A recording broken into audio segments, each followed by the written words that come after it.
Hello दोस्तों, अगर मेरे चैनल पे आप नए हैं तो मेरे चैनल को लाइक शेयर और सब्सक्राइब करना नहीं भूलना है दोस्तों।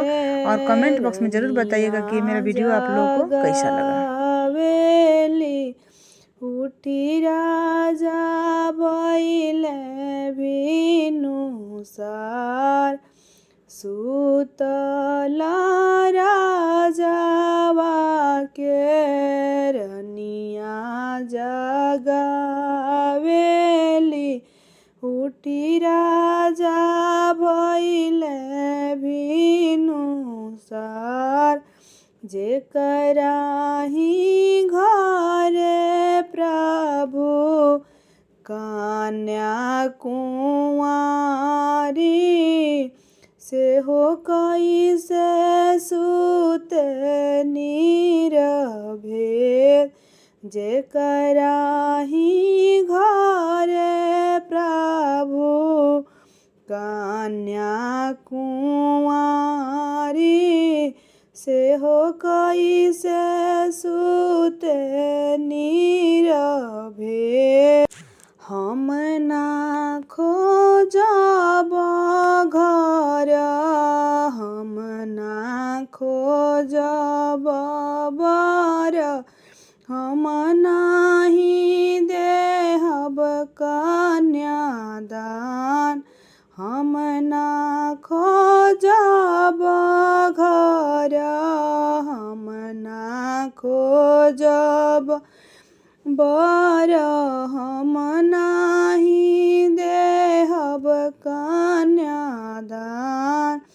फाटहु धरती दरब होई जाई, नाही देहब कन्यादान।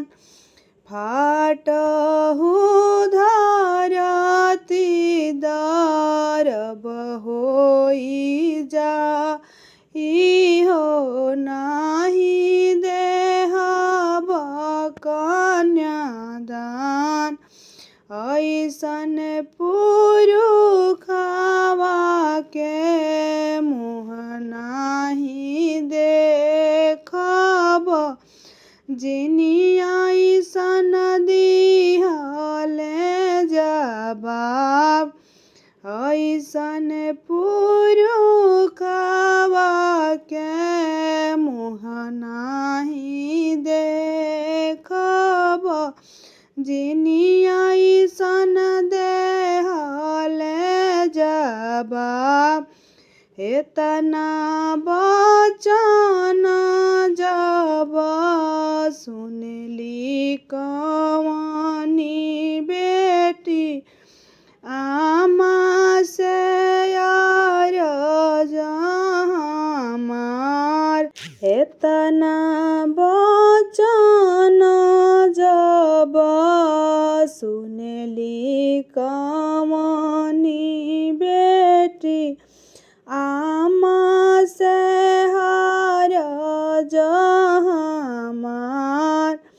कथी बिनु आमा हो जौरी ना सिझेला, कथी बिना हुमओ ना होस। कथी बिनु आमा हो जौरी ना सिझेला, कथी बिना हुमओ ना होस। कथी बिनु आमा जग अंधियार भइले, कथी बिना धर्म ना होस। कथी बिना आमा जग अंधियार भइले, कथी बिना धर्म ना होस। दूध बिना बेटी जौरो ना सिझेला, घीव बिना हुमओ